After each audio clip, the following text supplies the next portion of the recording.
Masih sepi ini penonton tapi kita coba dulu ya bosku. 11. Hutan Kematian. Di hadapan Surya, berdiri seorang lelaki tua yang memiliki janggut tebal yang sudah memutih, matanya begitu tajam menatap ke arah Surya. Apa yang kau lakukan di kebunku, siluman kecil? Tanya lelaki tua itu dengan suara yang cukup berat. Surya diam, tidak tahu harus menjawab apa untuk pertanyaan itu. Kenapa kau diam? Apa kau bisu, tuli? Bentak orang tua itu. Maafkan aku kek, aku kelaparan. Jawab Surya gugup. Jadi kalau kau lapar, kebunku bebas kau jarah. Begitu maksudmu? Bukan begitu kek, tapi aku tidak tahu harus makan apa lagi. Jawab Surya. Plak. Satu tamparan menghantam kepala Surya. Aduh. Huak. Tamparan itu tidak mengandung tenaga dalam, tapi itu malah membuat Surya muntah darah. Lelaki tua itu heran, mengernyitkan dahinya, bingung dengan apa yang baru saja terjadi pada Surya Kencana. Ada apa dengan bocah kecil ini? Aku tidak melakukan apapun padanya, tamparan tadi pun hanya kecil, kenapa dia sampai muntah darah? Gumam lelaki tua itu. Kemari kau, dan ikuti aku, kata lelaki itu. Lelaki itu berjalan dengan santainya, tapi Surya harus bekerja keras untuk mengejarnya, semakin Surya berlari, semakin kencang langkah orang tua itu. Ada apa dengan langkah kaki orang tua ini? Ucap Surya Kencana bingung. Surya tidak tahu jika orang tua itu sedang menggunakan ilmu meringankan tubuhnya saat Surya berlari mengejarnya, dan itu malah membuat Surya semakin ketinggalan dibuat lelaki tua itu. Surya dibawa ke sebuah gubuk usang yang menurut Surya tidak pantas lagi dijadikan tempat tinggal. Kau tinggal di sini kek? Tanya Surya dengan napas yang ngos-ngosan. Bukan urusanmu di mana aku tinggal. Sekarang, katakan kenapa kau mencuri apelku? Tanya orang tua itu. Aku kelaparan setelah berjalan jauh. Jawab Surya. Berjalan jauh. Kau bukan tersesat. Tidak, aku emang sengaja memasuki hutan ini, berharap menemukan kampung atau pemukiman setelah hutan ini. Jawab Surya. Ada kota yang dekat dengan hutan ini, tapi jaraknya ratusan ribu tombak, apa kau akan ke sana? Ratusan ribu tombak. Bagaimana mungkin aku akan ke sana? Ucap Surya. Kenapa kau melewati hutan ini? Aku melarikan diri dari perguruan matahari. Jawab Surya. Melarikan diri dari perguruan matahari. Kenapa? Perguruan itu tidak ramah untuk orang asing. Jawab Surya. Lelaki itu sedikit banyak sudah tahu masalah yang dihadapi Surya, dia ditolak di perguruan itu, disiksa dan Surya memutuskan melarikan diri, itulah pemikiran lelaki tua itu. Mulai sekarang, kau harus membayar apel yang kau curi dengan menjadi pelayanku. Kata lelaki itu. Baiklah. Jawab Surya lemas. Lelaki tua itu menepuk pundak Surya, dan dia tersenyum pahit. Mendekati tulang besi keras, ucapnya. Huak. Surya Kencana kembali muntah darah, tapi kali ini muntahan Surya bercampur dengan cairan hitam. Dan Surya langsung merasakan lukanya seperti hilang tak berbekas. Surya tidak sadari jika tepukan yang baru saja dilakukan oleh orang tua itu, merupakan salah satu cara dia mengalirkan hawa murni untuk mengobati luka Surya Kencana. Mulai sekarang kau ikuti semua yang aku perintahkan. Kata orang tua itu. Untuk menebus kesalahan, aku akan ikuti semua kemauan kakek, jawab Surya Kencana. Sekarang, bersihkan dirimu, aku tidak mau tinggal dengan orang yang bau. Surya diam, dan lelaki itu menunjuk sebuah danau kecil, dan di sanalah Surya membersihkan dirinya. Asteris. Lelaki tua itu adalah Ki Manunggal Wahid, orang yang pernah menjadi jagoan yang paling ditakuti di negeri dimensi ular. Tapi tak ada yang tahu secara tiba-tiba dia meninggalkan dunia persilatan, dan saat itu dunia sedang membutuhkan pelindung. Tempatnya saat ini adalah hutan kematian, hutan yang dipenuhi dengan siluman kuat, tapi semua siluman itu dia tundukkan, sehingga dia adalah raja di hutan kematian. Janji harus aku tepati, kata Ki Manunggal Wahid. Tapi tulang yang dia miliki hanya tulang besi keras, apa mungkin dia mampu menerima jurus pedang naga? Gumam Ki Manunggal Wahid. Saat Ki Manunggal Wahid meninggalkan dunia persilatan, dan memasuki hutan kematian, dia membuat sebuah sumpah. Siapa saja orang yang pertama memasuki hutan kematian, maka akan dia angkat sebagai muridnya. Surya yang pertama memasuki hutan kematian setelah puluhan tahun dia di hutan kematian, dan ini saatnya Ki Manunggal Wahid harus tepati janjinya. Apa boleh buat, sebagai seorang lelaki, aku tidak mungkin ingkari janji. Kata Ki Manunggal Wahid. Sebaiknya aku meminta petunjuk pada dewa, ucap Ki Manunggal Wahid. Asteris. Sementara Surya Kencana, semuanya dia kerjakan semua perintah dari Ki Manunggal Wahid, tidak ada yang tidak Surya kerjakan. Saat ini Surya mendapatkan tugas mencari sesuatu yang dapat mereka makan, dan mata Surya melihat sesuatu yang menarik. Jamur putih. Kata Surya tidak percaya. Dengan segera Surya mencabut jamur putih yang tumbuh di tebing yang curam itu, dan dengan wajah berseri, Surya memakan jamur itu tanpa berpikir efeknya. Surya tidak sadari jika jamur putih sangat kuat, dan itu yang tak Surya pelajari. Begitu Surya menelan jamur putih, tubuhnya bergejolak kuat, dia merasakan tubuhnya tak mampu mencerna nutrisi yang ada pada jamur putih itu. Ada apa ini? Gumam Surya Kencana. Keringat dingin membahasi tubuh Surya, pandangannya berkunang-kunang dan Surya seolah kehilangan kekuatan yang dia miliki. Ada apa ini? Gumam Surya. Meskipun begitu, Surya tidak mau kalah, dia tahu tubuhnya sedang bertarung melawan pengaruh dari jamur putih itu, dan kini Surya Harua melawan dan membantu tubuhnya. Tidak mungkin aku kalah oleh sesuatu yang sudah aku makan. Kata Surya. Terak. Tubuh Surya bergetar begitu hebatnya, dan tubuh Surya bereaksi dengan sangat cepat. Surya merasakan di tubuhnya terjadi penghancuran dan pertumbuhan tulangnya menjadi tulang yang baru. Apakah aku melewati batasan tulang besi lunak? Gumam Surya. Surya jelas tidak tahu, hanya orang yang memiliki kanuragan tinggi yang tahu itu, seperti Ki Manunggal Wahid maupun Ketua Besar Perguruan Matahari. Setelah mendapatkan kembali kekuatan, Surya berdiri, dan betapa kagetnya Surya saat dia merasakan tubuhnya cukup ringan, kekuatan yang dia miliki seolah bertambah. Apalagi ini? Gumam Surya tidak percaya. Surya merasakan langkah kakinya jauh lebih cepat, bahkan kini dia merasakan tubuhnya penuh dengan tenaga. Sungguh perubahan yang tidak disangka, kata Surya Kencana. Surya memutuskan kembali, tidak lupa Surya membawa jamur putih yang sudah dia temukan, baginya menjadi pelayan adalah nasibnya saat ini. Aku tidak akan tinggalkan kakek itu selama dia masih menghukum diriku. Kata Surya Kencana. Dengan gerakan lari yang semakin cepat, Surya melesat menuju gubuk usang Ki Manunggal Wahid. Saat dia sampai, sebuah sambutan hangat sudah diterimanya. Kau berubah, Surya, ucap Ki Manunggal Wahid. Bersambung. 12. Petunjuk dari Dewa. Ki Manunggal Wahid begitu fokus pada semedi meminta petunjuk pada Dewa, dia sudah beberapa hari berada dalam ruangannya, dan menemukan petunjuk yang tidak dia sangka. Ki Manunggal Wahid, bukan matamu. Suara itu begitu bijaksana, dan saat Ki Manunggal Wahid membuka matanya, dia melihat satu tubuh dengan cahaya yang begitu menyilaukan. Tidak usah bertanya Ki Manunggal Wahid, aku hanya ingin sampaikan jika, anak muda yang saat ini bersamamu, adalah takdirmu. Kata sosok manusia bercahaya terang itu. Siapa dia? Tanya Ki Manunggal Wahid. Dia pemilik tubuh petir. Apa? Tubuh dalam legenda. Kata Ki Manunggal Wahid tidak percaya. Benar.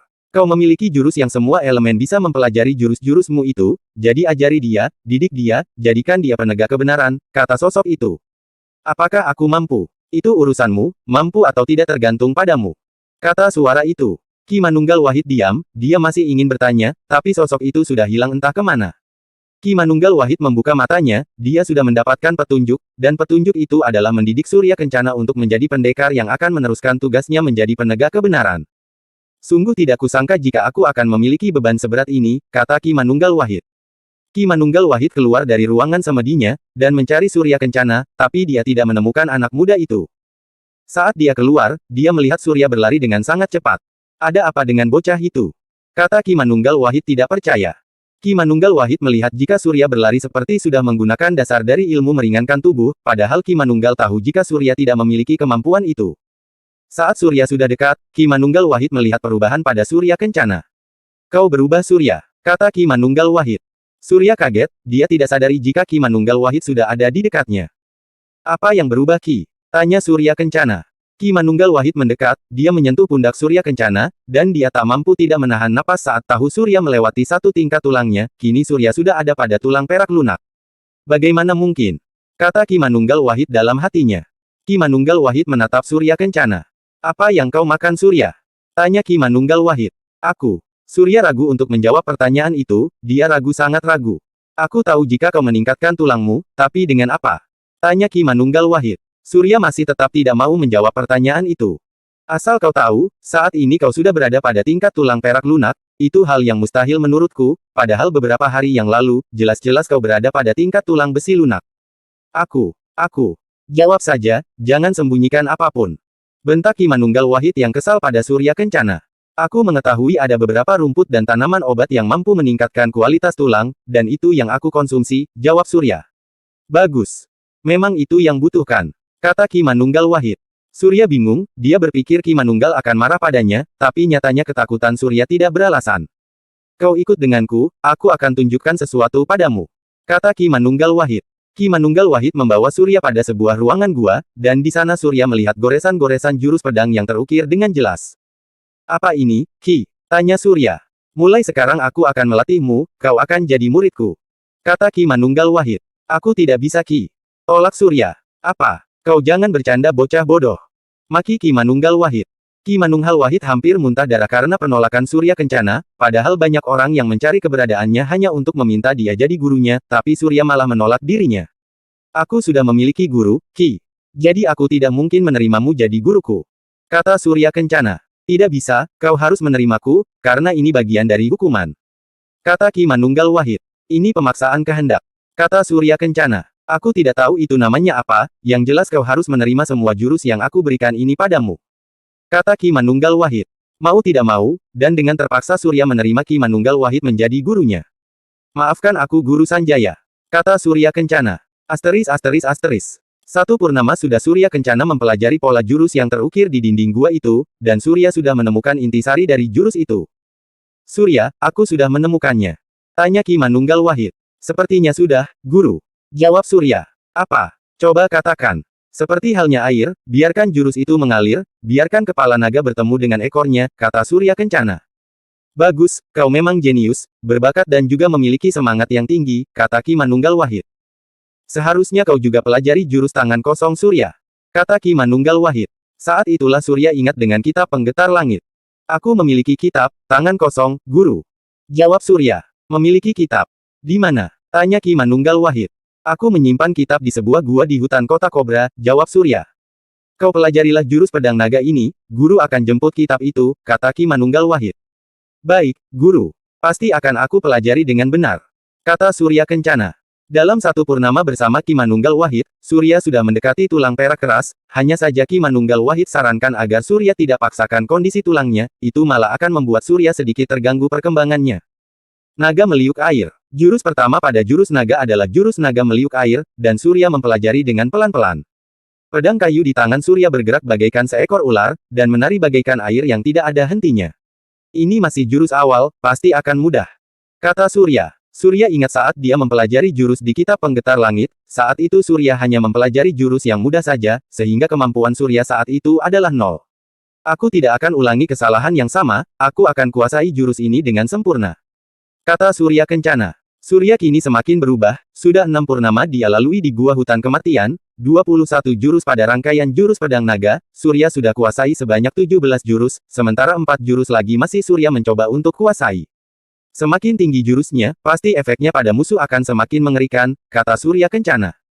Surya berkali-kali mencoba menemukan intisari dari jurus ke-18, tapi Surya seperti kehilangan ide.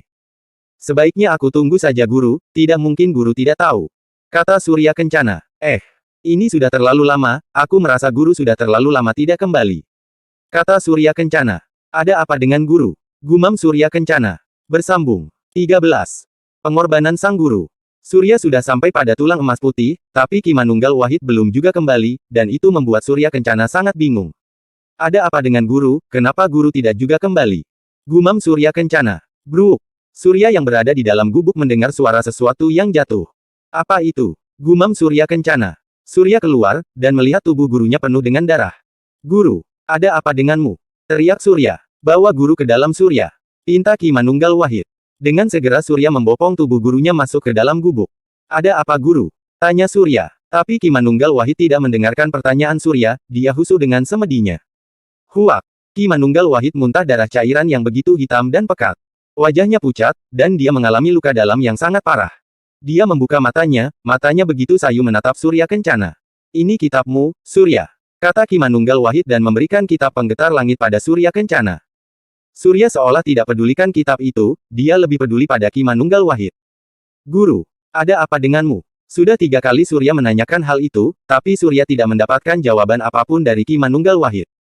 Sepertinya kau harus tahu siapa dirimu Surya. Kata Ki Manunggal Wahid. Aku tidak peduli siapa diriku, Guru. Aku hanya ingin tahu, ada apa dengan Guru? Jerit Surya Kencana yang khawatir dengan kondisi gurunya. Guru tidak apa-apa, Surya. Yang jelas sekarang kau harus tahu segalanya, kata Ki Manunggal Wahid. Kali ini Surya diam, meskipun dia tahu jika gurunya hanya ingin menenangkan dirinya, tapi Surya tidak ingin membantah kali ini. Kau adalah pemilik tubuh petir. Kata Ki Manunggal Wahid. Itu, Surya tahu Guru. Kata Surya Kencana. Bagus jika kau tahu, sudah saatnya kita membuka tubuh petirmu. Kata Ki Manunggal Wahid. Tapi Guru, itu mengerikan. Kata Surya. Jadi sampai kapan kau akan menguncinya? Saat ini kau sangat dibutuhkan di dunia persilatan. Kata Ki Manunggal Wahid. Kenapa begitu Guru? Saat ini dunia persilatan bergejolak, kelompok teratai hitam sudah menunjukkan eksistensinya kembali di dunia hitam. Kata Ki Manunggal Wahid. Kelompok teratai hitam. Iya, mereka adalah kelompok yang dari dahulu selalu membuat kekacauan di dunia persilatan. Saat kau tinggalkan hutan ini, kau harus hati-hati pada mereka. Kata Ki Manunggal Wahid. Surya ingin di sini saja, menemani guru. Kata Surya Kencana. Bodoh. Untuk apa selama ini kau belajar silat? Bentak Ki Manunggal Wahid dengan napas yang sudah semakin tak menentu. Surya Kencana kali ini diam, tidak tahu harus menjawab apa, untuk pertanyaan gurunya itu. Sekarang ambil posisi semedi dan tutup matamu. Kata Ki Manunggal Wahid. Tapi guru, tidak ada tapi-tapian, segera lakukan perintah guru. Surya mengikuti, dia tidak ingin membantah lagi. Tidak ingin membantah perkataan dari gurunya. Plak, Ki Manunggal Wahid memukul ubun-ubun Surya Kencana, dan keris liuk 7 langsung melompat dari kepala Surya Kencana.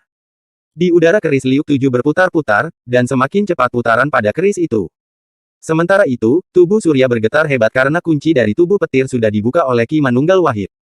Petir menyambar dari keris liuk 7, dan perlahan-lahan keris itu berubah bentuk menjadi sebuah pusaka pedang langit. Inikah pedang urat petir yang melegenda? Ucap Ki Manunggal Wahid. Surya Kencana. Pedang itu adalah pusaka yang akan jadi temanmu dalam berpetualang, hanya kau yang mampu gunakan itu, kata Ki Manunggal Wahid. Tapi balasan untuk ucapan Ki Manunggal Wahid adalah tatapan mengerikan dari Surya Kencana, matanya putih, menakutkan. Surya, sadar. Jangan biarkan tubuh petir menguasai dirimu. Kata Ki Manunggal Wahid. Bam! Tempat duduk Ki Manunggal Wahid jebol saat tinju Surya Kencana memukul. Untungnya Ki Manunggal Wahid masih mampu menghindari serangan Surya. Surya berjalan ke arah-arah Ki Manunggal Wahid yang sudah terluka serius, dan jelas saat ini Surya bukan tandingan Ki Manunggal Wahid. Surya seolah tidak mengenal Ki Manunggal Wahid, baginya dia ingin menghabisi Ki Manunggal Wahid. Surya kembali memukul, tapi kali ini Ki Manunggal Wahid dengan berani menahan pukulan Surya Kencana. Bam! Brak! Tubuh Ki Manunggal Wahid terlempar begitu cepatnya, menambak dinding gubuknya, dan menghantam sebatang pohon. Wus! Dengan satu gerakan saja, Surya mengejar Ki Manunggal Wahid, dan tangannya mencengkeram erat leher Ki Manunggal Wahid. Aregegegehah! Ki Manunggal Wahid memukul dan menendang tubuh Surya Kencana, tapi semua itu tidak ada gunanya, bahkan yang ada kini adalah asap tebal mulai keluar dari ubun-ubun Ki Manunggal Wahid. Surya! Sadarlah! Teriak Ki Manunggal Wahid di sela-sela napas yang semakin menipis. Tapi mata Surya semakin menakutkan, hitam di mata Surya seolah hilang, dan itu adalah tubuh petir sempurna yang Surya miliki. Ha! Surya melemparkan tubuh Ki Manunggal Wahid hingga kembali terlempar jauh, dan kini malah memasuki gua tempat latihan Surya Kencana. Ki Manunggal Wahid masih mencoba untuk menyadarkan Surya, tapi Surya sudah lupakan semuanya. Bam! Ketiga kalinya tubuh Ki Manunggal Wahid yang terluka parah merasakan pukulan dari Surya Kencana yang sedang mengamuk. Dan kali ini, tubuh Ki Manunggal Wahid sudah tidak ada daya lagi untuk bertahan. Saat Surya kembali menangkap lehernya, Ki Manunggal sudah pasrah jika harus mati di tangan Surya. Tes! Satu tetesan darah Ki Manunggal Wahid jatuh ke tangan Surya, disambung dengan tetesan-tetesan darah yang lain. Mata Surya berubah karena tetesan darah itu, dan perlahan-lahan tubuh petir hilang masuk ke dalam tubuh Surya. Surya langsung lepaskan tubuh gurunya, tapi tubuh Ki Manunggal Wahid sudah terlalu terluka parah, sehingga dia hanya tergeletak di lantai gua menunggu kematian. Guru! Surya menghambur ke tubuh gurunya, memeluk erat tubuh Ki Manunggal Wahid. Guru! Maafkan Surya guru! Teriak Surya dengan air mata yang jatuh tak tertahan. Surya cucuku! Mungkin guru tidak akan menemani dirimu lagi, kuasai jurus pedang naga, itu akan membuat guru tersenyum. Kata Ki Manunggal Wahid. Tidak guru. Jangan tinggalkan Surya, Surya sudah tidak memiliki siapapun. Kata Surya Kencana. Tingkatkan kualitas tulangmu ke tulang emas putih, barulah kau mampu pelajari 4 jurus inti, kata Ki Manunggal Wahid. Huak! Ki Manunggal Wahid muntah darah di pelukan Surya Kencana. Jangan banyak bicara guru, Surya akan siapkan ramuan untuk guru. Kata Surya Kencana. Tapi tangan Ki Manunggal Wahid menangkap pergelangan tangan Surya yang akan meningkatkan dirinya. Tidak usah, guru sudah nyaman sekarang, guru sudah menunaikan tugas guru sebagai seorang pendekar. Ingat pesan guru, muridku. Kekuatan besar, akan membawa tanggung jawab yang besar. Kata Ki Manunggal Wahid sebelum akhirnya dia tewas. Tidak, guru. Bersambung bosku. 14. Kemarahan Sanjaya. Apa sesungguhnya yang terjadi pada Ki Manunggal Wahid? Saat Ki Manunggal Wahid meninggalkan hutan kematian, dan menuju kota Kobra, semua berjalan mulus. Tapi saat dia mendatangi kota Kobra, dia melihat sebuah lambang teratai di salah atau bangunan kota itu, dan itu membuatnya tertarik. Saat diselidiki Ki Manunggal Wahid, ternyata itu adalah kelompok lama yang kini sudah kembali eksis di dunia persilatan. Kelompok teratai hitam. Ki Manunggal Wahid mencoba hentikan kelompok teratai hitam dengan bergabung dengan kelompok tua yang pernah hancurkan kelompok hitam itu, tapi ternyata semuanya sudah berbeda. Semua golongan putih, yang bersama dengan Ki Manunggal Wahid tewas di tangan kelompok teratai hitam, dan hanya Ki Manunggal Wahid yang berhasil meloloskan diri. Asteris. Surya Kencana masih meratapi kematian gurunya, orang yang memang benar-benar tulus sayang padanya, mati tangannya sendiri.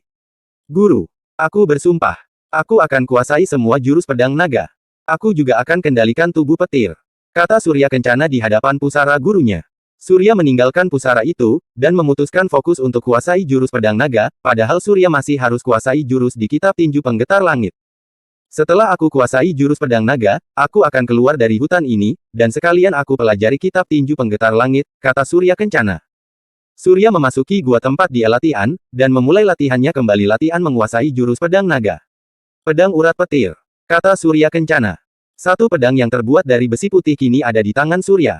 Aku akan gunakan senjata ini untuk melatih jurus pedang naga, kata Surya Kencana.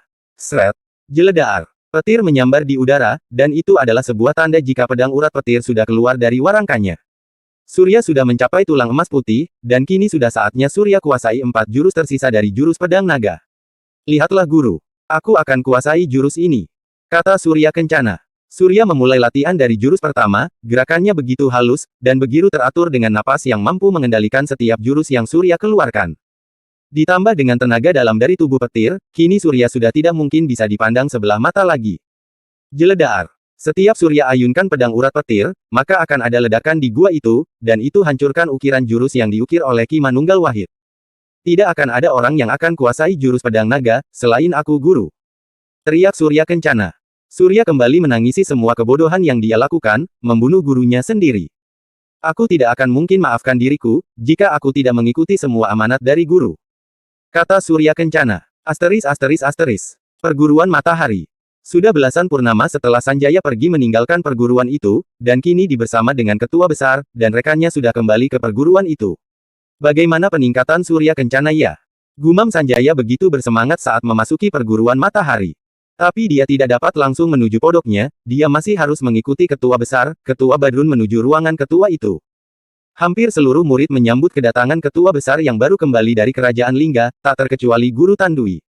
Leher Sanjaya memajang mencari Surya Kencana, tapi dia tidak menemukan keberadaan muridnya itu. Kemana Surya? Gumam Sanjaya menjadi gelisah. Selamat datang kembali, rivalku, kata Guru Tandui pada Sanjaya. Kita sudah berumur Tandui, jangan anggap aku rivalmu lagi, kata Sanjaya. Sampai kapanpun kau adalah rivalku, kata Guru Tandui. Terserah padamu, Tandui. Apa kau melihat muridku? Tanya Sanjaya. Mengenai itu, Sanjaya melihat Guru Tandui menyembunyikan sesuatu dari dirinya. Ada apa Tandui? Tanya Sanjaya. Muridmu mengacau, kata Tandui. Mengacau? Apa maksudnya? Tanya Sanjaya. Setelah kepergianmu, dia membuat kekacauan di perguruan ini, dan setelah itu dia pergi, mungkin dia malu, kata Guru Tandui. Benarkah itu, Tandui? Tanya Sanjaya. Untuk apa kau berbohong? Kata Guru Tandui. Sanjaya merasa masih ada yang disembunyikan oleh Guru Tandui, tapi dia tidak dapat menebak apa yang disembunyikan oleh Guru Tandui. Sanjaya memutuskan kembali ke podoknya, dan akan selidiki apa sesungguhnya yang sudah terjadi. Tapi dia melihat sepucuk surat usang di atas tempat tidurnya, sudah sangat usang dan sudah sangat sulit untuk membacanya. Hanya ada beberapa kata yang dapat dibaca oleh Sanjaya. Tandui. Dipukuli. Gumam Sanjaya. Darah Sanjaya naik, dia yakin jika Surya sudah dipersulit oleh Tandui dan murid-muridnya.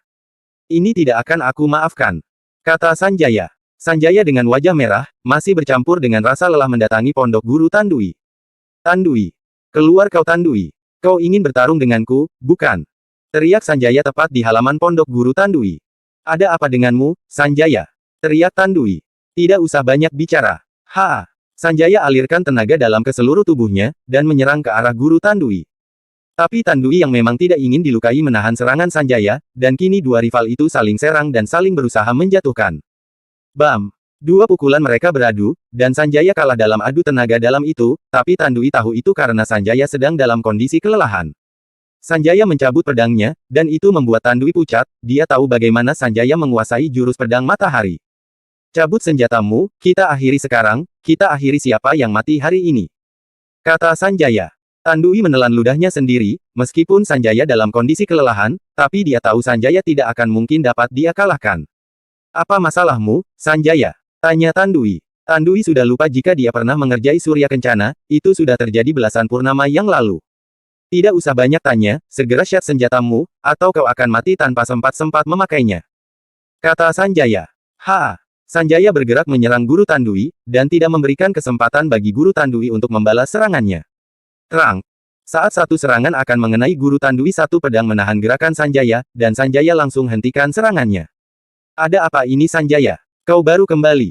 Apa kau belum puas bertarung di kerajaan Lingga? Maafkan aku ketua, tapi dia sudah melewati batas, kata Sanjaya. Apa maksudmu Sanjaya? Aku bingung. Kata Tandui. Bingung. Bukankah kau yang membuat Surya keluar dari perguruan ini? Bentak Sanjaya. Oh bocah tak ada guna itu. Aku memang memaksa dia keluar dari perguruan ini, asal aku tahu, dia tidak memiliki bakat apapun, hanya habiskan sumber daya saja, kata Guru Tandui. Kau sungguh keterlaluan, asal kau tahu, dia itu anak yatim piatu yang kedua orang tuanya dibunuh oleh saudara ayahnya, tidak jauh berbeda denganmu. Kata Sanjaya dengan wajah marah. Yatim piatu. Desis Guru Tandui pucat dan tak percaya. Pikirkan sendiri, apakah dia masih hidup? Di mana dia akan tinggal? Itu alasanku membawa dia kemari, seperti guru dulu membawamu kemari. Tanda Sanjaya. Bersambung. 15. Pemuda penuh dendam. Seorang pemuda dengan rambut panjang, berpakaian coklat dari kulit batang pohon berjalan mendekati sebuah kota besar yang kini ada di hadapannya. Akhirnya aku kembali ke kota. Ucap pemuda itu. Dengan langkah tegap dan tapi santai, pemuda itu berjalan menyusuri kota itu. Mata berkali-kali melihat ke seluruh kota itu. Tidak disangka setelah beberapa tahun kota ini sudah banyak berubah. Kata pemuda itu. Pemuda itu sampai di hadapan sebuah rumah yang cukup ramai, cukup besar dan sangat mewah. Rumah. Aku merindukanmu. Ucap pemuda itu. Pemuda itu masuk ke dalam rumah, tidak peduli dengan semua mata yang menatap dirinya. Pemuda itu terus berjalan tanpa ada yang menghalangi dirinya. Hei bocah.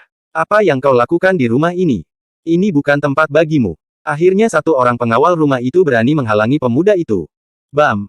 Tak ada yang melihat gerakan pemuda itu, tapi tubuh pengawal rumah itu sudah terbang menabrak dinding rumah itu. Apa yang terjadi? Semua mata menatap ke arah pemuda itu, dan tak percaya jika pemuda yang terlihat biasa itu mampu melakukan itu. Hei anak muda, apa yang kau inginkan? Tidak ada yang berani mendekati pemuda itu, meskipun begitu tetap ada yang memberanikan diri untuk bertanyalah pada pemuda itu. Aku ingin bertemu dengan Jumadi. Kata pemuda itu. Kau ingin bertemu dengan ketua Jumadi? Apa kau pikir semudah itu menemui ketua? Pemuda itu menoleh ke arah orang yang menjawab perkataan.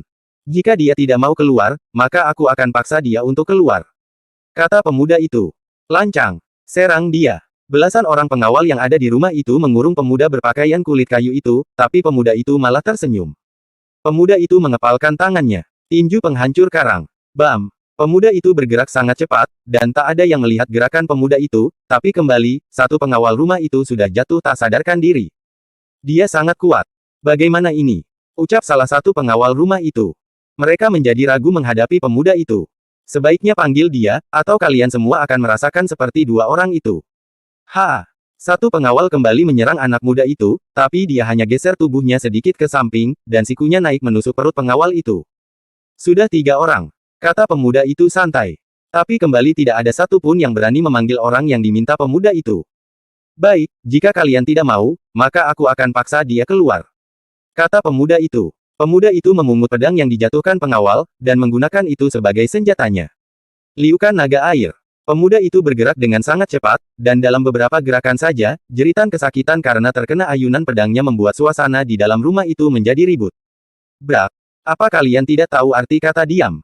Seorang lelaki keluar dari dalam kamar, dalam kondisi tanpa pakaian penutup bagian atas. Ada apa ini? Bentak lelaki itu. Di hadapannya, anak buahnya sudah terkapar dengan luka yang cukup serius dan matanya nanar menatap pemuda yang berdiri santai. Apa kau yang melakukan semua ini? Tanya orang itu. Benar, aku orangnya. Jawab pemuda itu. Hahaha. Cocok, sangat cocok. Bagaimana jika kau jadi pemimpin pengawal dari ketua Jumadi? Kau bersedia bukan? Tanya lelaki yang memang adalah Jumadi.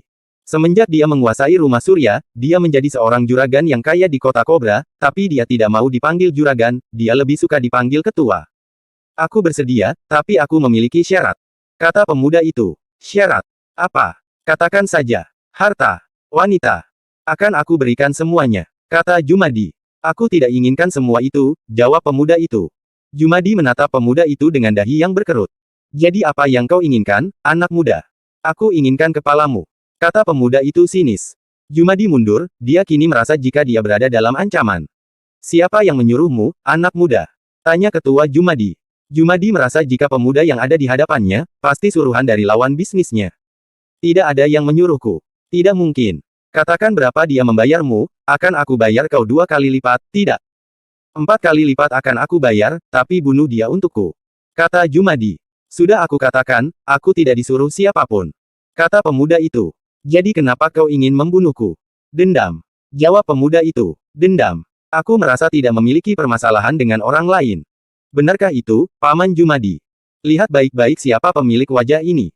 Kata pemuda itu. Mata Jumadi melotot menatap ke arah pemuda itu. Surya. Tidak mungkin. Kau sudah mati. Kata Jumadi tidak percaya dengan apa yang dia lihat. Mati. Kalau begitu aku setan. Kata Surya. Surya berjalan ke arah Jumadi, dan tenaga dalam sudah Surya siapkan untuk memberikan kematian pada pamannya itu. Kau pikir meskipun kau sudah berubah kau mampu mengalahkan aku? Teriak Jumadi. Hiat. Jumadi menyerang Surya dengan jurus yang sangat biasa, Jumadi sedikit pun tidak mengalami peningkatan dalam ilmu kanuragan. Jumadi terlalu menikmati hidup indah yang dia rasakan saat ini. Tangan Jumadi memukul Surya. Bam! Pukulan itu mengenai wajah Surya, tapi Surya memang seolah membiarkan pukulan itu mengenai wajahnya. Malah Surya memberikan senyum pada Jumadi. Ada apa paman? Apa hanya ini kemampuan yang kau miliki? Tanya Surya. Jumadi kaget, dia tidak menyangka jika Surya sudah sekuat sekarang padahal beberapa tahun yang lalu Surya masih awam dalam dunia persilatan.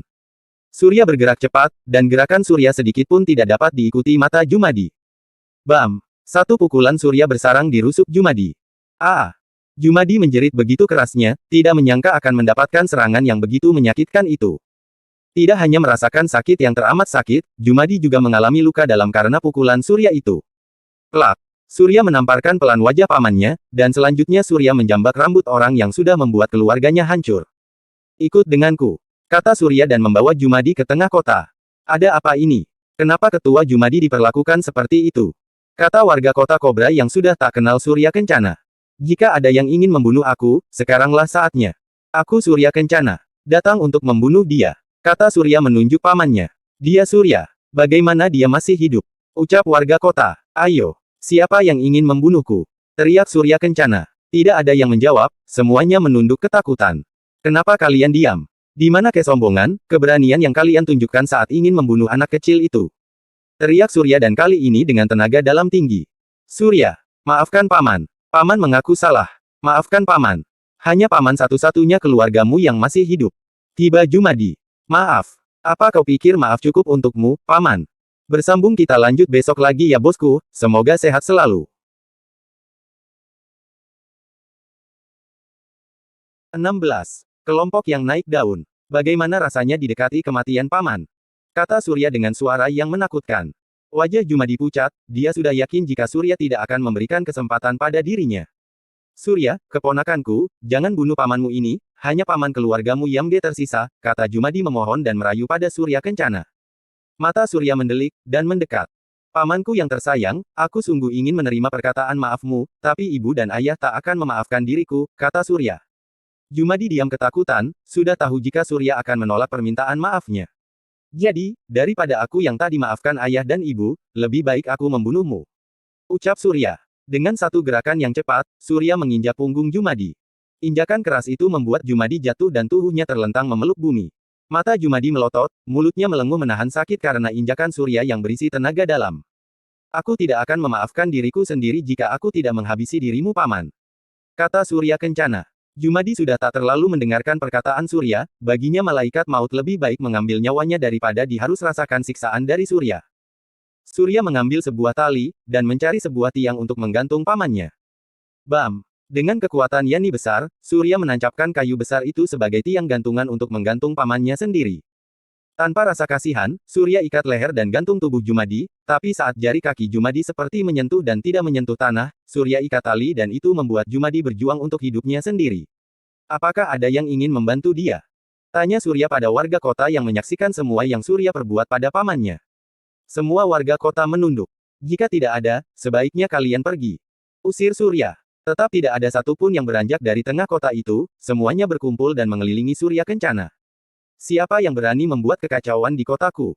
Teriakan yang keluar dari mulut seorang lelaki berpakaian rapi, dan warga kota memberikan dia jalan untuk bicara pada Surya. Wali kota Sembada, kata Surya Kencana tersenyum.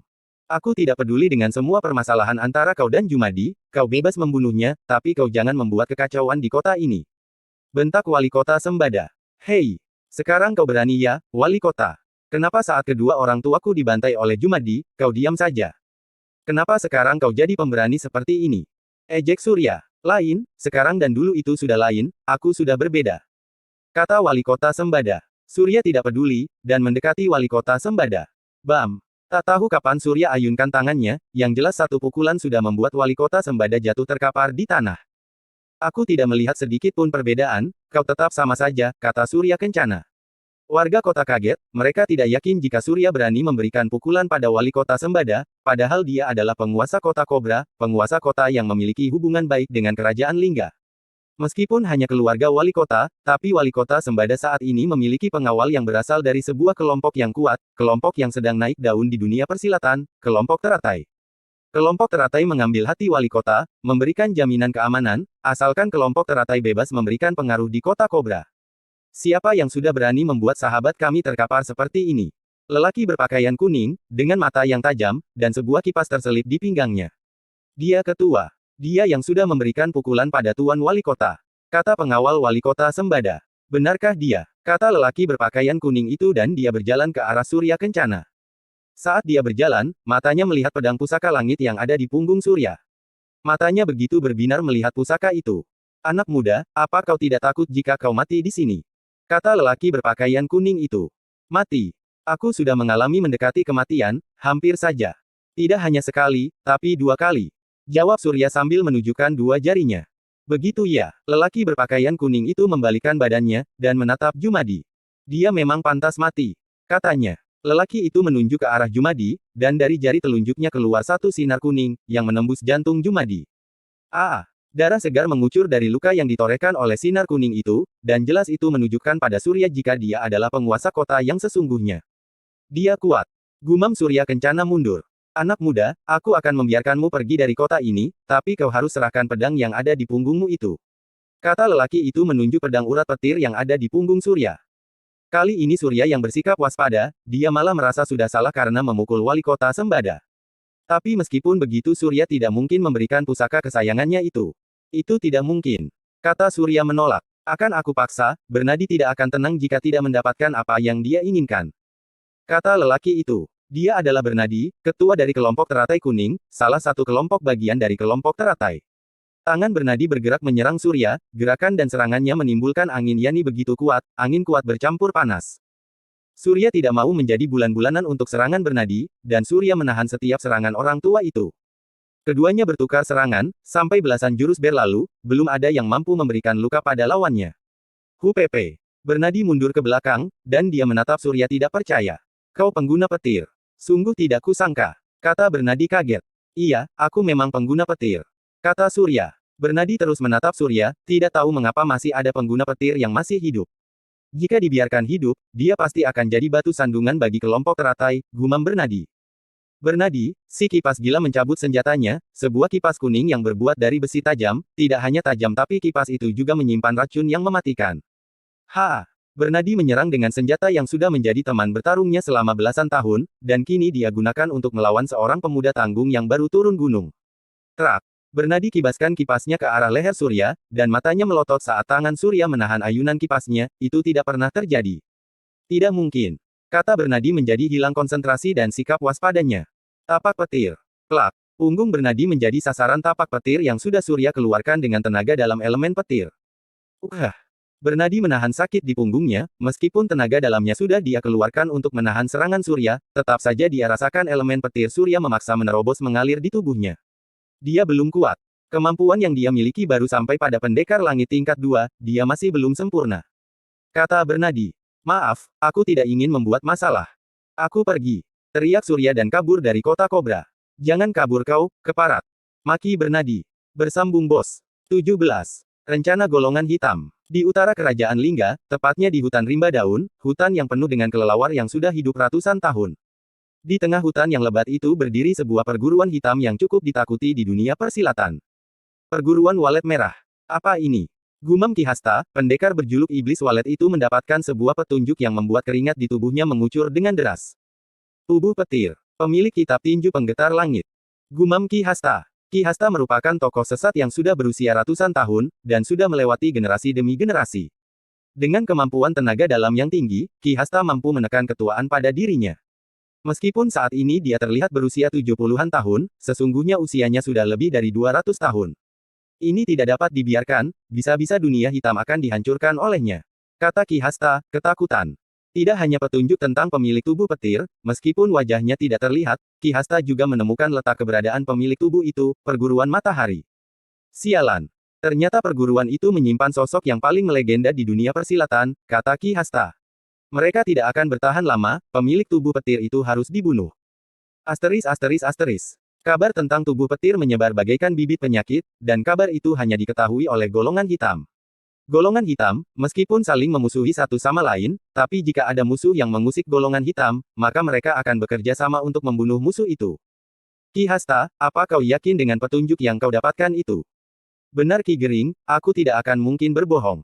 Jawab Ki Hasta. Setelah kabar itu berhembus santer, Ki Hasta memutuskan mengumpulkan 3 perguruan terkuat golongan hitam, dan kini mereka bertemu di hutan rimba daun, tepatnya di perguruan Walet Merah. Ki Gering, ketua dari perguruan iblis mata merah, dia merupakan saingan bagi Ki Hasta, tapi untuk saat ini mereka mengesampingkan masalah pribadi, dan fokus pada tujuan utama, membunuh pemilik tubuh petir. Nyai Bunga Racun, Nyai Kedasi, ketua besar dari perguruan Mawar Hitam, satu angkatan dengan mereka berdua, dan kini ketiganya bertemu untuk membahas tentang tubuh petir. Yang pastinya aku tidak ingin golongan putih bangkit lagi, apalagi aku mendengar Ki Manunggal Wahid sudah terluka parah, kata Nyai Kedasi. Kau benar, Nyai. Kita harus tekan golongan putih, jangan biarkan mereka bangkit lagi, kata Ki Gering. Itulah tujuanku mengundang kalian, bukan untuk bertarung. Kata Ki Hasta. Jadi bagaimana? Tanya Ki Gering. Satu-satunya cara adalah menyerang perguruan matahari. Kita tangkap dan bunuh pemilik petir itu, dan sekalian kita musnahkan perguruan matahari dari dunia persilatan, kata Ki Hasta. Apa kau yakin Ki? Meskipun golongan putih saat ini melemah, bukan berarti kita dapat dengan mudah hancurkan perguruan matahari, kata Nyai Kedasi. Jadi apa yang kau inginkan Nyai? Apa kau ingin menunggu pemilik petir itu menguasai ilmu petir secara sempurna? Setelah itu menunggu kematian. Kata Ki Hasta. Bukan itu maksudku Ki. Jawab Nyai Kedasi. Jadi apa? Aku ingin kita memasuki perguruan itu secara diam-diam, dan cari pemilik tubuh petir itu, kata Nyai Kedasi. Aku yakin mereka tidak akan membuka mulut. Kata Ki Gering. Aku juga merasa demikian. Jadi harus musnahkan perguruan itu, cari sendiri pemilik petir itu, dan bunuh di tempat itu juga, kata Ki Hasta. Aku ikut denganmu, kata Ki Gering. Nyai Kedasi, mau tak mau Harua ikuti 2 rekan sekaligus rival yang sudah menentukan keputusan mereka. Nyai Kedasi, kau tadi mengatakan jika Ki Manunggal Wahid dikalahkan oleh kelompok teratai hitam. Apa itu nyata? Dari kabar yang aku dengar memang benar Ki, tapi yang membuat aku bingung, apa kelompok teratai hitam ini, merupakan bagian dari kelompok teratai yang ratusan tahun lalu membuat kekacauan besar, kata Nyai Kedasi. Mungkin saja, tapi bisa saja kelompok lain. Kata Ki Hasta. Jika kelompok itu bangkit lagi, bukan tidak mungkin kekacauan besar akan kembali mereka rencanakan, dan golongan hitam juga berada dalam bahaya, ucap Ki Gering. Ini juga harus kita selidiki, kata Ki Hasta. Iya, setelah kita habisi pemilik petir itu, kata Nyai Kedasi. Asteris asteris asteris. Bernadi, pendekar kipas gila tidak dapat melupakan saat dia dipecundangi oleh Surya Kencana, belum lagi karena Surya memiliki elemen petir dan juga pedang urat petir. Ada apa denganmu, Bernadi? Ketua besar. Bernadi kaget saat dia merasakan tekanan kekuatan yang begitu menakutkan, dan itu memang hanya dimiliki oleh ketua besar kelompok teratai. Ki Maut, pendekar yang berjuluk tangan kematian. Aku bertemu dengan seseorang yang memiliki pedang urat petir, ketua. Jawab Bernadi. Pedang urat petir. Desis Ki Maut dan melihat ke arah perutnya. Di perut Ki Maut ada sebuah bekas luka yang sudah lama dia dapatkan. Di mana kau bertemu dengan dia? Tanya Ki Maut dengan penekanan yang semakin menakutkan. Di kota Kobra Ketua, tapi dia kabur. Kata Bernadi. Sudah pasti dia pemilik tubuh petir Bernadi, dia selalu jadi ancaman untuk kita, kata Ki Maut. Jadi apa yang harus aku lakukan ketua? Apakah aku harus katakan, Bernadi? Aku yakin kau sudah tahu, harus melakukan apa, kata Ki Maut. Baik, ketua. Aku akan meminta bantuan pada teratai biru, kata Bernadi. Itulah yang aku maksud. Asteris asteris asteris. Perguruan matahari begitu lengang, hanya terdengar suara latihan di beberapa pondok, dan itu sedikit membuat perguruan itu seperti perguruan yang mati suri. Tapi sesungguhnya itu bukan keadaan yang mengherankan, setiap guru di perguruan itu sedang menyiapkan murid terbaik mereka untuk turnamen tahunan yang dilakukan oleh perguruan itu. Meskipun hadiahnya hanya sumber daya dari ketua besar, tapi turnamen itu bukan hanya soal hadiah, tapi harga diri setiap guru yang mengirimkan muridnya untuk turnamen itu. Ada apa ini? Ini seperti firasat yang buruk. Gumam Ki Badrun yang merasa jika sesuatu akan terjadi pada perguruan yang sudah dia kembangkan selama puluhan tahun. Ki Badrun menatap dari jendela, menatap keluar, tapi dia tidak menemukan apapun di luar sana. Apa karena akan diadakan turnamen aku menjadi gelisah? Gumam Ki Badrun. Ki Badrun tidak tahu apa yang terjadi pada dirinya, tapi dia ketakutan, hatinya berdebar kencang, bayangan kematian tergambar dan terlintas di matanya. Aku yakin, pasti akan terjadi sesuatu pada perguruan ini, kata Ki Badrun yakin pada firasat yang baru saja dia dapatkan. Ki Badrun keluar dari ruangannya, dan berniat mengumpulkan seluruh guru pengajar di perguruan itu. Jeledaar. Tapi sebuah ledakan di sisi perguruan matahari membuat Ki Badrun kaget setengah mati. Asap terlihat membumbung tinggi ke atas langit. Apa itu? Kata Ki Badrun dan melesat menuju arah ledakan itu. Bersambung. 18. Pertarungan di perguruan matahari. Kita serang perguruan matahari dari 3 mata angin, aku akan dari sisi selatan. Kata Ki Hasta. Aku dari sisi barat. Baik, aku akan dari sisi timur, pintu masuk perguruan itu, kata Nyai Kedasi. 3 ketua perguruan hitam itu sudah mendekati perguruan matahari, dan berpisah menuju arah serangan yang sudah mereka sepakati. Ki Hasta, ketua perguruan walet merah terlebih dahulu membawa semua muridnya menuju sisi selatan, meninggalkan Ki Gering dan Nyai Kedasi. Apa kau percaya padanya, Nyai? Tanya Ki Gering. Aku tidak tahu, tapi aku setuju karena aku benci pada Ki Badrun, ketua perguruan matahari, jawab Nyai Kedasi. Jadi itu alasanmu, ikut menyerang perguruan ini? Tanya Ki Gering. Iya, aku tidak terlalu yakin dengan firasat Ki Hasta, ucap Nyai Kedasi. Ki Gering diam, dia terpaku melihat Nyai Kedasi yang sudah meninggalkan dirinya, membawa semua murid perempuan yang dia bawa dari perguruannya. Kini tinggal Ki Gering dan semua murid perguruan yang dia bawa. Kenapa guru? Apa kita tidak akan menyerang perguruan itu? Tanya salah satu murid Ki Gering. Aku tidak tahu, tapi sebaiknya kita maju saja, kita awasi dari jauh, saat pertarungan sudah mendekati akhir baru kita datang, kata Ki Gering. Kenapa begitu guru? Kenapa kita tidak kembali jika tidak ikut bertarung? Jika kita kembali, kita akan di cap pengecut, jika masuk saat pertarungan akan berakhir kita hanya di cap licik. Kata Ki Gering. Murid Ki Gering angguk kepala, tanda paham dengan perkataan gurunya itu. Ayo kita lihat mereka, kata Ki Gering. Jeledaar. Suara ledakan di kejauhan dari sisi selatan mengejutkan Ki Gering dan murid perguruannya. Apa sudah dimulai guru? Sudah pasti itu, Ki Hasta bukan orang yang suka menunda-nunda, kata Ki Gering. Jeledaar. Ledakan lain juga terdengar di sisi timur, sisi yang menjadi arah serangan dari Nyai Kedasi, pintu masuk perguruan itu. Silakan lakukan apa yang kalian inginkan, aku akan jadi penonton. Kata Ki Gering. Asteris asteris asteris. Ada apa ini? Setiap guru yang ada di dalam pondok mereka kaget dengan suara ledakan itu, dan mereka semakin kaget saat melihat ada serangan yang begitu mendadak. Segera pertahankan diri kalian. Setiap guru mencoba menyelamatkan murid perguruan yang mereka didik, sehingga kesatuan perguruan itu tidak terjalin dengan baik. Pp. Ki Badrun yang mendengar ledakan dari arah selatan melesat ke sana, dan dia kaget saat melihat simbol walet di pakaian merah para penyerang itu. Perguruan walet merah. Apa yang mereka inginkan? Ucap Ki Badrun. Ki Badrun tidak terima dengan serangan yang datang secara tiba-tiba itu, dan saat dia melihat Ki Hasta, Ki Badrun langsung memberikan serangan langsung pada ketua besar perguruan walet merah itu. Akhirnya kau datang juga, kata Ki Hasta dan menyambut serangan Ki Badrun. Dua ketua yang hampir memiliki zaman yang sama itu saling serang, dan saling ingin menjatuhkan tapi sampai saat ini belum ada yang mampu mendesak lawan mereka. Apa yang kau inginkan, Ki Hasta? Tanya Ki Badrun dan berdiri menatap Ki Hasta.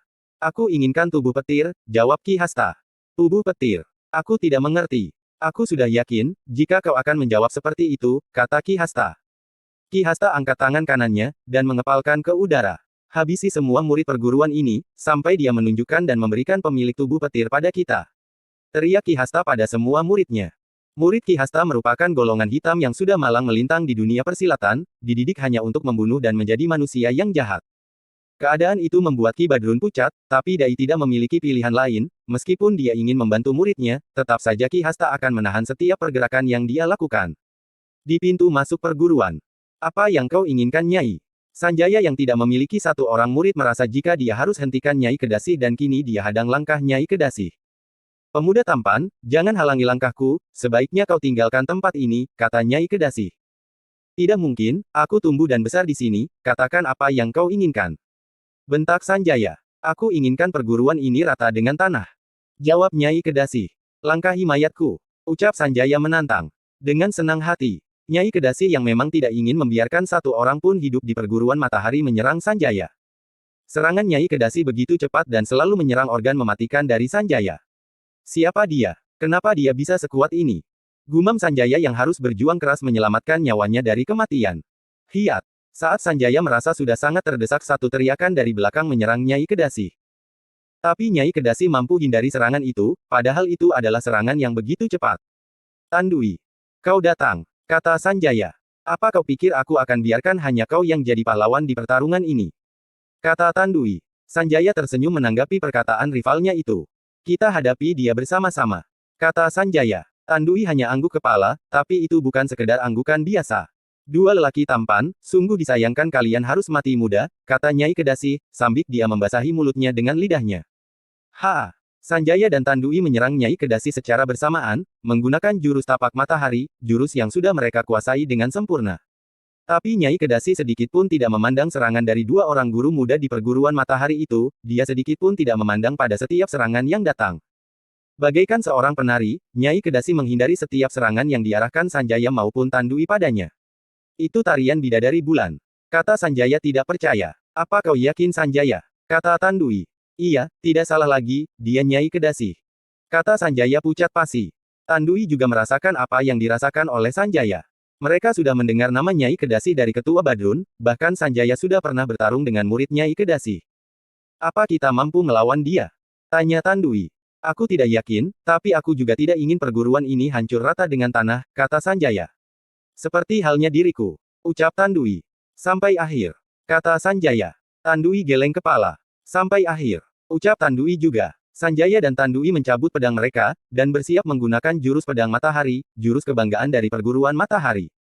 Sungguh percuma. Kata Nyai Kedasi.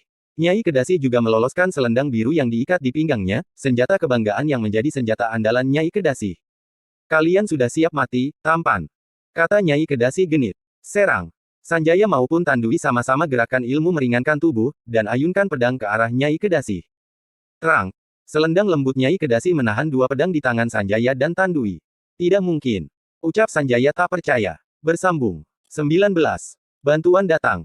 Bagaimana Ketua Badrun? Apa kau akan tetap tak mengatakan di mana pemilik tubuh petir itu?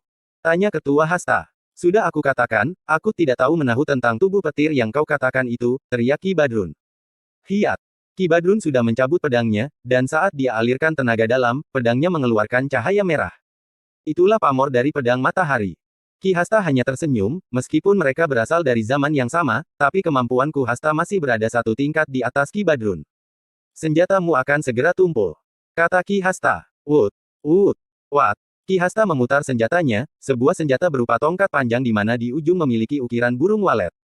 Tidak akan aku biarkan. Ki Badrun mulai gunakan jurus pedang matahari, jurus yang menggunakan kekuatan panas sebagai inti dari serangannya. Tapi Ki Hasta bukan tidak tahu semua itu, dan menunggu serangan Ki Badrun. Terang. Dua senjata andalan mereka beradu, dan tangan Ki Badrun bergetar saat adu tenaga dalam lewat senjata terjadi. Lagi-lagi dia masih unggul. Gumam Ki Badrun. Wat. Ki Hasta mengayunkan tongkat ke arah kepala Ki Badrun, tapi Ki Badrun dengan cepat melemparkan tubuhnya ke arah kanan. Pukulan walet merah. Wus. Belum juga Ki Badrun dalam posisi sempurna, satu pukulan jarak jauh sudah mengejarnya. Tapi dengan segala pengalaman dalam pertarungan, pukulan jarak jauh itu hanya mengenai tanah kosong. Perhatikan di sekitarmu Ki Badrun, apa kau tetap tidak mengatakan di mana tubuh petir itu? Kata Ki Hasta. Ki Badrun menoleh, matanya berkaca-kaca saat melihat puluhan mayat tidak berdosa terkapar dengan darah yang mengotori tubuh mereka. Kalian sungguh biadab. Kata Ki Badrun memaki. Tidak ada gunanya Ki, katakan saja, dan kamu akan pergi. Harua berapa kali aku katakan, kau tidak tahu menahu tentang yang kau tanyakan itu. Teriak Ki Badrun. Baik, kau memilih mati. Kata Ki Hasta yang sudah bosan dengan meladeni pertarungan dengan Ki Badrun. Ha! Ki Hasta mengeluarkan tenaga dalam yang sangat besar, dan tubuhnya kini diselimuti cahaya merah. Dia sudah menunjukkan siapa dia, ucap Ki Badrun.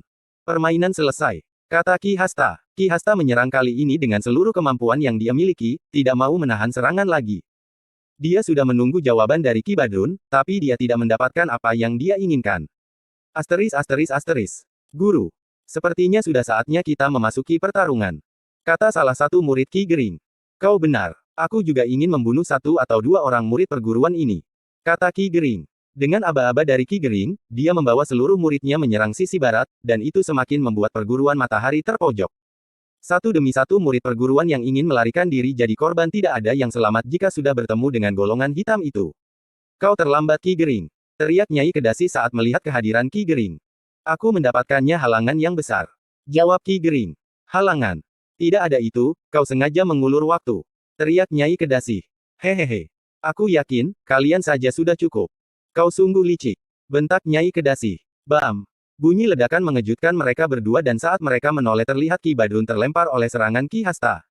Dia memang tidak pernah memberikan ampunan, kata Nyai Kedasi.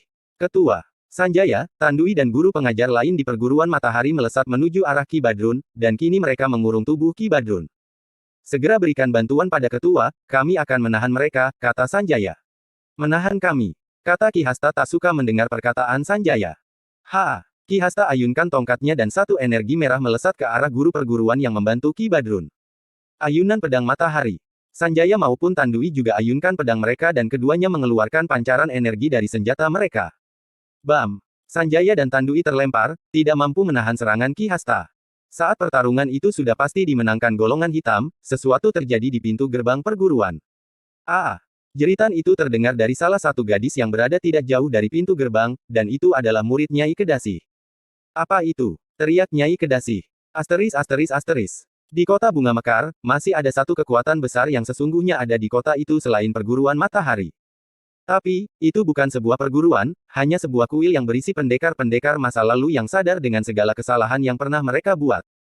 Biksu suci. Salah satu murid kuil suci itu berlari cepat menemui biksu ketua yang bergelar biksu suci di kuil itu. Ada apa? Begitu lembut suara biksu suci itu, begitu welas asih dia bicara muridnya itu. Bijaksana dan tak terlihat rasa panik pada wajahnya.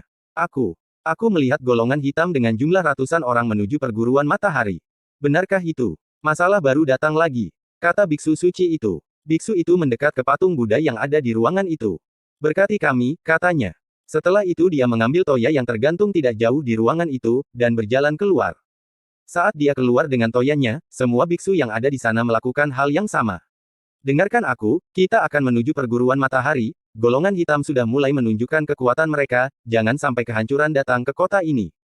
Kata biksu suci dengan suara yang begitu lembut. Dengan dikomandoi oleh biksu suci, kuil suci itu bergerak menuju perguruan matahari.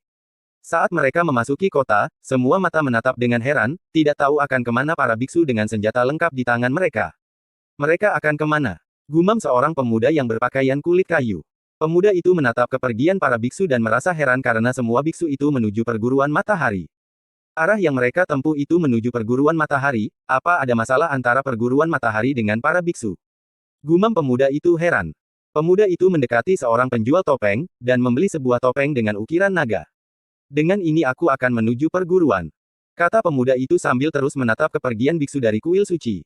Biksu suci yang memiliki kemampuan paling tinggi di antara biksu lainnya pucat wajahnya, karena dia sudah mendengar suara pertarungan padahal jarak masih sangat jauh. Saat kita sampai, usahakan jangan membunuh lawan kalian, ingat jangan sampai iblis kembali kuasai hati kalian. Kata biksu suci itu. Kami mengerti biksu suci. Mereka sampai, dan bau darah adalah sambutan untuk mereka. Segera bantu yang terluka, kata biksu suci dan melayang ke udara. Wus! Biksu suci mengeluarkan pukulan jarak jauh, pukulan yang mengeluarkan topan dari telapak tangannya. Jeritan perempuan muda terdengar, dan itu memaksa semua mata menoleh. Tidak mungkin, kuil suci. Desis Nyai Kedasi. Bersambung. 20.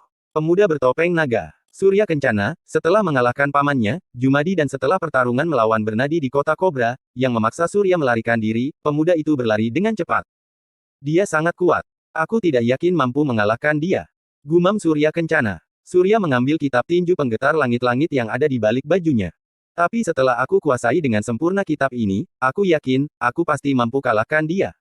Gumam Surya. Surya, saat meninggalkan hutan kematian memang belum sepenuhnya kuasai seluruh jurus yang ada di dalam kitab itu.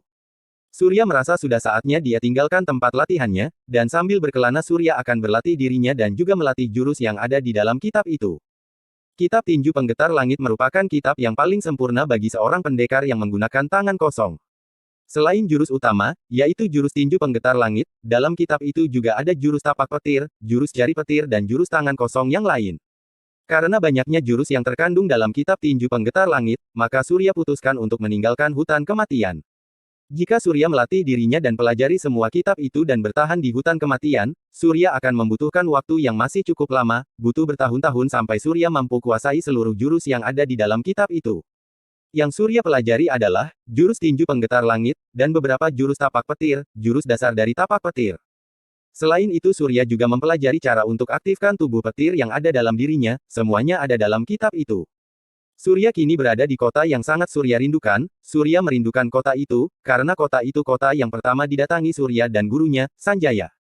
Akhirnya aku kembali ke kota ini, ucap Surya. Surya berjalan-jalan di sekitar kota itu, dan saat dia akan menuju perguruan matahari, sekitar 30-an biksu melewati dirinya. Akan kemana mereka? Gumam Surya. Surya perhatikan jika wajah para biksu itu sangat tegang, dan tak terlihat senyum pada wajah para biksu itu. Arah yang mereka tempuh menuju perguruan matahari, apa mereka memiliki masalah dengan perguruan? Tanya Surya pada dirinya sendiri. Aku akan mencari tahu. Surya mendekati seorang penjual topeng, dan saat melihat topeng kain dengan motif naga Surya langsung membeli topeng itu. Tidak hanya topeng naga itu, Surya juga membeli beberapa pakaian yang murah. Dengan ini aku tidak akan terendus oleh mereka, kata Surya. Surya berjalan ke arah yang sama yang ditempuh oleh para biksu kuil suci, dan Surya langsung kaget saat mendengar suara pertarungan di perguruan matahari. Ternyata ada serangan yang datang ke perguruan, ucap Surya.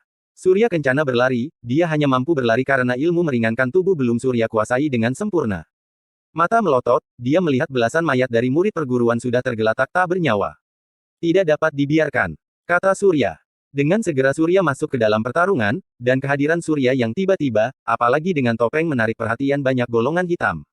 Bunuh pendekar bertopeng itu, dia tidak memikirkan nyawa seperti para biksu, teriak Ki Gering yang juga tertarik pada Surya. Pikirkan dirimu sendiri, teriak biksu suci dan menyerang Ki Gering.